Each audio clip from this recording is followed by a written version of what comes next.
بسم اللہ الرحمن الرحیم۔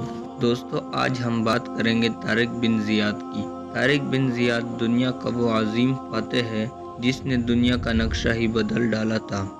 طارق بن زیاد کے تاریخی کارنامے دنیا میں سنہرے حروف سے لکھنے کے قابل ہیں۔ طارق بن زیاد بربر نسل سے تعلق رکھنے والے مسلمان اور بنو امیہ کے جرنیل تھے۔ انہوں نے 711 میں اسپین کی مسیحی حکومت پر قبضہ کر کے یورپ میں مسلم اقتدار کا آغاز کیا۔ وہ ہسپانوی تاریخ میں طارق el Teutor کے نام سے جانے جاتے ہیں۔ انہیں اسپین کی تاریخ کے اہم ترین عسکری رہنماؤں میں سے ایک سمجھا جاتا ہے۔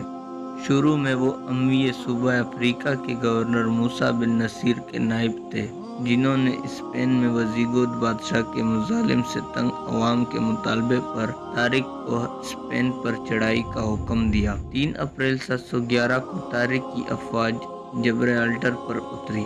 واضح رہے کہ جبرالٹر اس علاقے کے عربی نام جبل الطارق کی بگڑی ہوئی شکل ہے۔ اسپین کی سرزمین پر اترنے کے بعد طارق نے تمام کشتیوں کو جلا دینے کا حکم دیا۔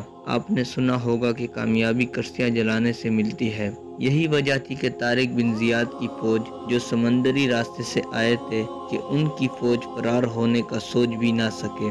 اور کامیابی تب قدم چومتی ہے جب بات ہار یا جیت میں آ جائے، مطلب یہ ہے کہ مارو یا مرو۔ انہوں نے 7000 کے مختصر لشکر کے ساتھ پیش قدمی شروع کی اور بعد ازاں 19 جولائی کو جنگ وادی لقا میں ویزیگوت حکمران لذریک کے 1 لاکھ کے لشکر کا سامنا کیا اور معرکے میں ایک ہی دن میں بدترین شکست دی۔ فتح کے بعد طارق نے بغیر کسی مزاحمت کے دارالحکومت طلیطلہ پر قبضہ کر لیا۔ طارق کو اسپین کا گورنر بنا دیا گیا، لیکن جلد انہیں دمشق طلب کیا گیا کیونکہ خلیفہ ولید اول سے اسپین پر چڑھائی کی اجازت نہیں لی گئی تھی۔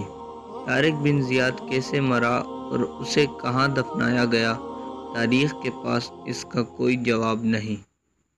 انشاءاللہ اگلی ویڈیو میں ملتے ہیں۔ اللہ حافظ۔